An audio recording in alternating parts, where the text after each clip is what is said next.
आप सभी का हमारे YouTube channel non tech study पे हम कवर कर रहे हैं एसएससी सीजीएल 2023 के टीयर 1 में आई हुए इंग्लिश के सारे क्वेश्चंस। और आज है सेकेंड डे यानी 15 जुलाई का शिफ्ट, ठीक है। और 15 जुलाई में ये फर्स्ट शिफ्ट यानी 9 AM का शिफ्ट था। इस शिफ्ट में आए हुए इंग्लिश के क्वेश्चंस को कवर करेंगे।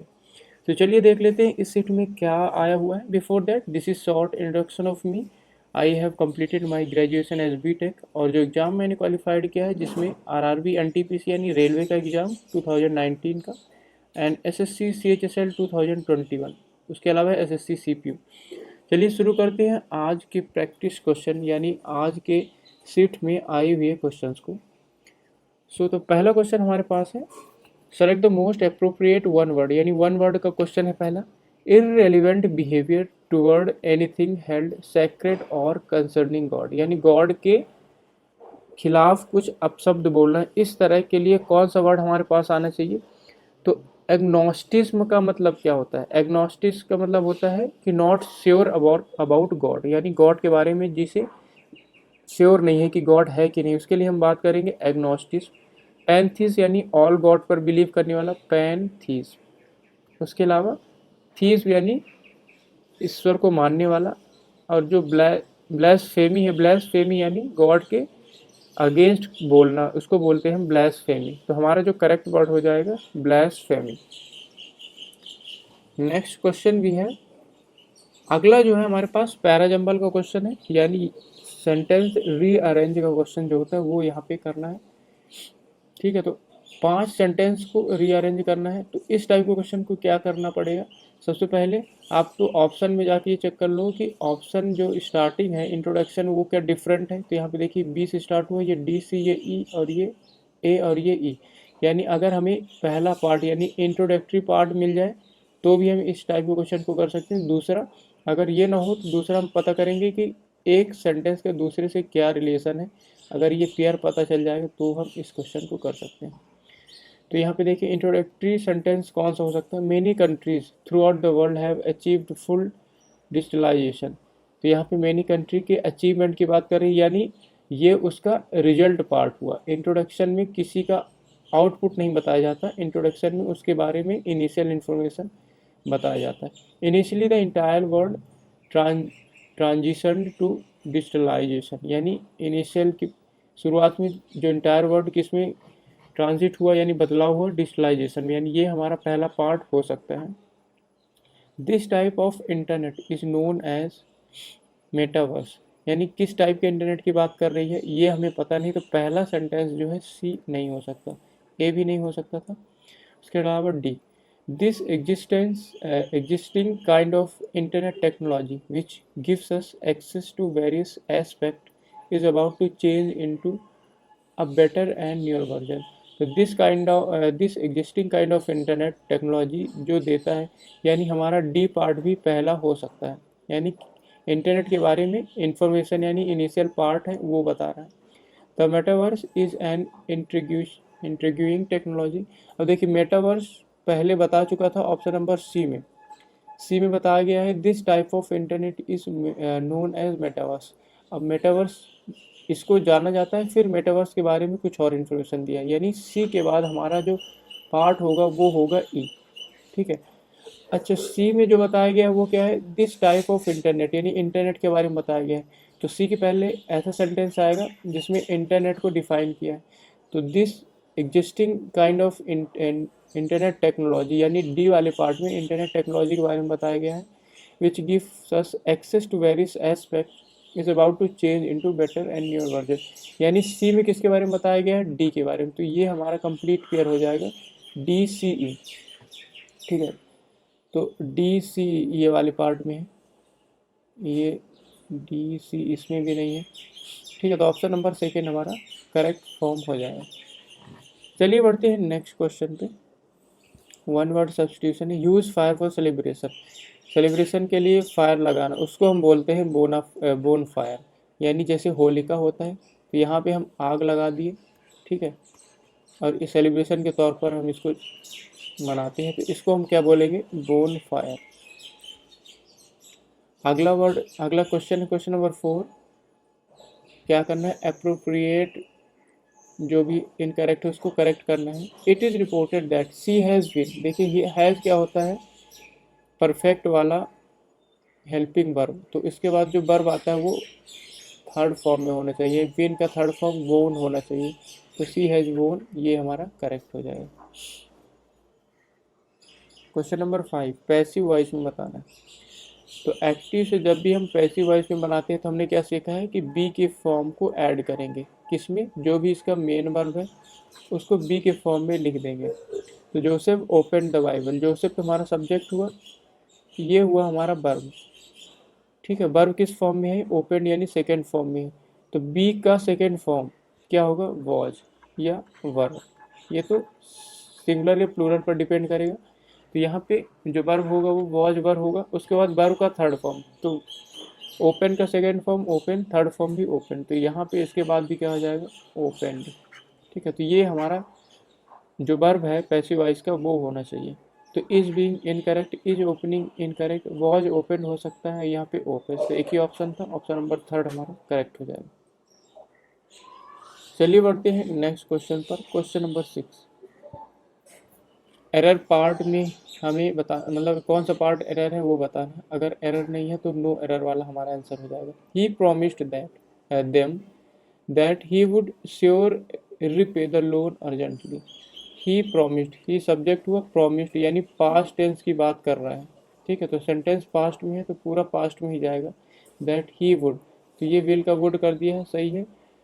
अब ये क्या होता है, मॉडल वर्ब, तो मॉडल वर्ब के बाद वर्ब का फर्स्ट फॉर्म होता है तो रिपीट, ये सही है। लेकिन वर्ब को जो क्वालिफाई करता है वो होता है एडवर्ब, ठीक है। तो श्योर का एडवर्ब क्या हो जाएगा, श्योरली, यहाँ पे श्योरली होगा, यानी हमारा इनकरेक्ट पार्ट कौन सा है, ये he would, he would sure reply वाला, ठीक है। तो ऑप्शन नंबर 4 हमारा करेक्ट हो जाएगा।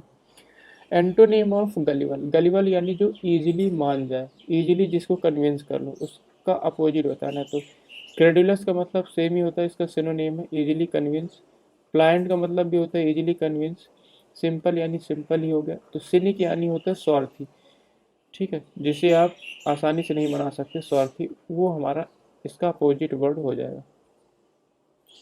अगला हमको लिखना है इन एक्टिव वॉइस। तो हमने क्या सीखा कि जब एक्टिव को पैसिव में करते हैं तो बी के फॉर्म को ऐड करते हैं, लेकिन जब हम पैसिव से एक्टिव पे आएंगे तो बी के फॉर्म को निकाल देंगे, ठीक है। तो ये आपको फॉर्मूला याद रखना है for making voices. The ball of yarn was being nursed by the kitten. अब यहाँ पे देखिए, ये हमारा वर्ब वाला पार्ट हुआ। यहाँ पे अगर हम बात करें बी का फॉर्म, तो बी का फॉर्म कौन है, यहाँ पे देखिए बीइंग, तो बी के फॉर्म को हटा देंगे और जो भी वर्ब है उसको बी के फॉर्म में बदल देंगे। तो ये आईएनजी के फॉर्म में है, तो मेन वर्ब क्या है, नज, तो नज का आईएनजी फॉर्म क्या हो जाएगा, नजिंग, और बी के फॉर्म को हटा दिया और उसके बाद ये वाला हेल्पिंग वर्ब तो रहेगा ही। तो वॉज या वर यहाँ पे कुछ होगा, उसके बाद नजिंग होगा। तो किस में है देख लेते हैं, वॉज नस्ट नहीं होगा, इज नहीं होगा, वॉज नजिंग हो सकता है, हैज़ बीन हो गया तो ये नहीं होगा। तो एक ही ऑप्शन हमारे पास बचा, ऑप्शन नंबर थर्ड करेक्ट है यार, ठीक। तो ये याद रखना है, एक्टिव से पैसिव वॉइस में जब भी बनाते हैं तो मेन वर्ब को जो भी फॉर्म है उसको बी के फॉर्म में लिख देते हैं, और जब हम पैसिव से एक्टिव बनाते हैं तो जो भी बी का फॉर्म है उसको निकाल देंगे और मेन वर्ब को बी के फॉर्म में लिख देंगे, जैसे यहाँ पे हमने किया, ठीक है। तो ऑप्शन नंबर थर्ड यहाँ पे करेक्ट हो जाएगा। Most appropriate homonym, homonym, homonym यानी क्या होता है,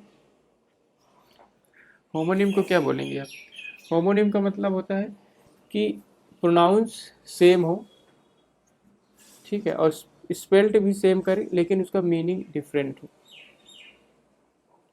तो यहाँ पे ही वॉज कॉम्प्लीमेंटेड, कॉम्प्लीमेंट यानी इसी तरह से प्रोनाउंस हो, इस तरह का एक वर्ड यहाँ पे हमें बताना है। For his appearance, his shirt dash his trousers perfectly, ये सेंटेंस किस में है, पास्ट टेंस में है, तो हमें पास्ट में लिखना है। तो he was complimented for his appearance, his shirt competed, देखिए इसी टाइप का प्रोनाउंस हो वो लिखना पहली बात। तो कॉम्प्लीमेंट तो हमारे पास एक नाउन हो गया, हमें क्या चाहिए यहाँ पे वर्ब। कमेंट दूसरा प्रोनाउंस हो गया, हमें कॉम्प्लीमेंट के टाइप का ही प्रोनाउंस होना चाहिए, तो कॉम्प्लीमेंटेड, ठीक है, ये हमारा वर्ब का फॉर्म हुआ, ठीक है। और सेम प्रोनाउंस है कॉम्प्लीमेंट, कॉम्प्लीमेंट। तो हमारा जो करेक्ट पार्ट हो जाएगा ऑप्शन नंबर 4। तो होमोनिम में यानी सेम प्रोनाउंस हो लेकिन मीनिंग डिफरेंट हो। और इस सेंटेंस को पूरा भी करें तो यहाँ पे हमें वर्ब चाहिए था, तो वर्ब ये वाला पार्ट हो गया। ठीक है, ऑप्शन नंबर 4 हमारा करेक्ट है। क्वेश्चन 10, क्या लिखना है? Correct spell. Petrol is very costly these day. Petrol यानी लिक्विड वाला पेट्रोल की बात कर रहे हैं, तो इसका जो करेक्ट स्पेलिंग होता है PETROL, पेट्रोल। ठीक है, तो ऑप्शन नंबर 4 हमारा करेक्ट हो जाएगा। अंडरलाइन वर्ड का करेक्ट स्पेल्ड बताना है। The goods were taken on the public carrier. Carrier यानी सामान ढोने वाला, वो वाले कैरियर की बात कर रहे हैं यहाँ पे। गुड्स यानी सामान को ढोने वाला कैरियर, तो इसका स्पेलिंग क्या होता है? Carrier, CARRIER। ठीक है, तो ये हमारा करेक्ट होगा option number 3। Question 12, antonym of redeem. देखिए, रिडीम का मतलब होता है जैसे आपको कूपन मिला तो कूपन को सेव करना, फॉर यूज। तो रिडीम का मतलब होता है सेव, तो सेव का अपोजिट हमें बताना है। फॉरसेक, फॉरसेक यानी किसी को छोड़ना। डिप्लोर, डिप्लोर का हम क्या बोलेंगे कि घृणा, घृणा टाइप का मीनिंग होगा। या फिर बोल सकते हैं टू फील और say that something is morally bad, तो उसके लिए डिप्लोर। इम्बजल यानी दूसरों की मनी का गलत तरीके से उपयोग करना। फॉर फीट का मतलब होता है लूज। ठीक है, तो रिडीम का जो अपोजिट हो जाएगा वो होगा फॉर फीट। सॉरी, लूज नहीं, लॉस बोलेंगे। रिडीम का मतलब सेव, फॉर फीट का मतलब क्या होगा? लॉस। ठीक, तो ये यहाँ पे करेक्ट हमारा अपोजिट हो जाएगा। उसके बाद एडीएम का एक वर्ड है rule the roast. Rule the roast यानी किसी चीज, किसी प्लेस का अथॉरिटी लेना या उसका इंचार्ज होना, रूल द रोस्ट होता है। Today the countries nationalist rule the roast hand out the job. Rule the roast यानी टू बी इंचार्ज। ठीक है, ऑप्शन नंबर फर्स्ट हमारा करेक्ट है। Question number 14, appropriate meaning of the idiom. Keep someone eight arm length यानी किसी से दूरी बनाए रखना, यानी दोस्ती नहीं होना, उसको हम बोलेंगे arms length. Avoid becoming friendly and with someone. ठीक है, तो ये हमारा करेक्ट हो जाएगा, किसी से दोस्ती अवॉइड करना। सिनोनिम बताना है किसका? वेन। तो वेन का मतलब होता है व्यर्थ, यूजलेस। तो ऑप्शन नंबर फर्स्ट ही हमारा useless. Appropriate option, the patient looked dash and tired. तो कैसा लुक, कैसा, जैसे जब पेशेंट बीमार होता है तो उसको कैसा शरीर येलोइश कलर का हो जाता है, यानी पीला कलर का। तो वो वाला जो पेल होता है उसका स्पेलिंग होता है PALE। जैसे जॉन्डिस में शरीर कैसा हो जाता है येलो कलर का, उस वाले कलर का जो वर्ड होता है उसको बोलते हैं पेल, PALE। ठीक है, तो ऑप्शन नंबर सेकेंड हमारा करेक्ट हो जाएगा। Appropriate option for the underline word, Natwar was a fraudster who always try to fooling others. देखिए, ट्राइड के बाद लिखा है टू, तो जब भी हम टू के बाद वर्ब का यूज करेंगे तो वो हमेशा V1 के फॉर्म में होगा। ठीक है, टू अगर प्रीपोजिशन है उसके बाद अगर हमें वर्ब यूज करना है तो वो हमेशा V1 के फॉर्म में होना चाहिए। तो देखिए, बिट्रेइंग नहीं होगा, डिसीव हो सकता है, चीटिंग नहीं होगा, ING हो गया, यहाँ पे रिलीविंग ING हो गया, यहाँ पे भी ING था, तो एक ही ऑप्शन बचा, option number second, deceive.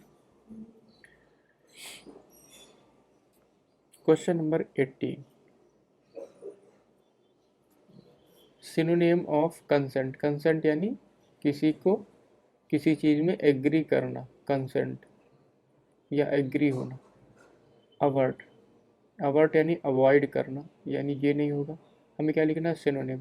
Ascent, ascent यानी किसी से एग्री होना, ये हो सकता है। डिस्टर्ब नहीं होगा, डिसेंट इसका अपोजिट होता है, कंसेंट का अपोजिट डिसेंट, यानी एग्री नहीं होना। तो एक ऑप्शन बचा हमारे पास सेकेंड, असेंट। वन वर्ड का एक और क्वेश्चन है, question number 19, a place to play games and bet on them. यानी जहाँ पे गेम खेला जाता है, शर्त लगाया जाता है, उसको बोलते हैं casino, CASINO, casino. Next question है एरर फाइंडिंग का क्वेश्चन है। चलिए पढ़ते हैं। Karan call the restaurant to ask if he could reserve a table for tomorrow. तो करण हमारा हुआ सब्जेक्ट, सब्जेक्ट कैसे सिंगुलर। उसके बाद कॉल, कॉल लिख दिया उसने प्लूरल के हिसाब से, तो करण के साथ कॉल नहीं होगा, कॉल्स। ठीक है, कॉल्स रेस्टोरेंट टू आस्क। तो ये हमारा इनकरेक्ट पार्ट हो गया फर्स्ट वाले में। ठीक है, तो ये हमारा करेक्ट आंसर होगा। नेक्स्ट क्वेश्चन देखिए, हमारे पास आ गया क्लोज टेस्ट का। कंप्रीहेंशन दिया है क्लोज टेस्ट के लिए, यहाँ पे फिल इन द ब्लैंक हमें करना है। तो क्लोज टेस्ट का तरीका क्या होता है, once we have to go through the passage, उसके बाद इस पैसेज का एनालिसिस करना है कि ये पॉजिटिव सेंस में है या निगेटिव सेंस में। दूसरी बात, ये फैक्ट पर बेस्ड है या फिर किसी न्यूज़पेपर का एडिटोरियल है। पहले इसको अगर हम पढ़ें, we must understand the people can process very little information presented orally, so it is dash particularly for a teacher to realize that the students have sometimes listened to 3 or 4 teachers dash you. So the teacher must have props like notes, handouts, and slides that will make the learning material dash alive for the students and stay that way with them. A visual ad, a little movement or color will get the students' attention. Another important thing to dash is that long, complicated sentences spoken fast are simply too difficult for students to understand. It is therefore dash to use short sentences that make sense to them instantly. Okay, तो एक ये advice करने वाला paragraph है जिसमें एक teacher को ये समझाया गया है कि कैसे एक स्टूडेंट को ईजिली कन्विंस कर सकता है अपने पास पढ़ाने में, दूसरा उसको कैसे इजीली चीज़ों को समझा सकता है। यानी एक ये पॉजिटिव सेंस का सेंटेंस है, दूसरा एक एडवाइस करने वाला हमारे पास एक पैसेज है जिसमें चीज़ों को बताया गया है कि कैसे क्या करना चाहिए टीचर को, ताकि स्टूडेंट को जो हम समझा रहे हैं वो लॉन्ग समय तक समझ में आए या याद रहे। तो ये पॉजिटिव सेंस का हमारा एक पैराग्राफ है। चलिए बढ़ते हैं इसके फिल इन द ब्लैंक वाले पार्ट में।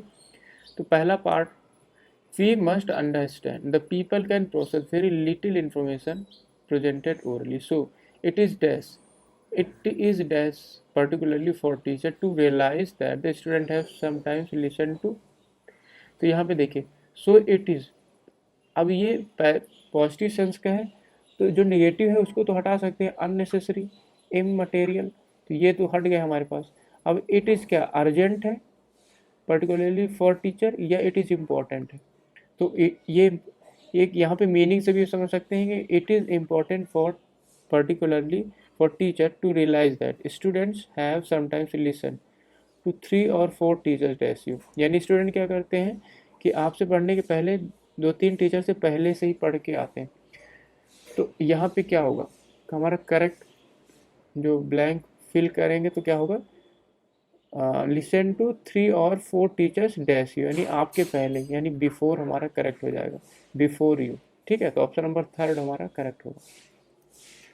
जो नेक्स्ट हमारा फिल इन द ब्लैंक है उसको भरते हैं। So the teacher must have props like, कैसे होने चाहिए, प्रॉप्स होने चाहिए जैसे notes, hand outs and slides that will make the learning material dash alive. देखिए, डैश अलाइव, तो स्टे अलाइव, डिपार्ट अलाइव, गो अलाइव या कम अलाइव। कम अलाइव एक इडियम फ्रेज होता है, कम अलाइव।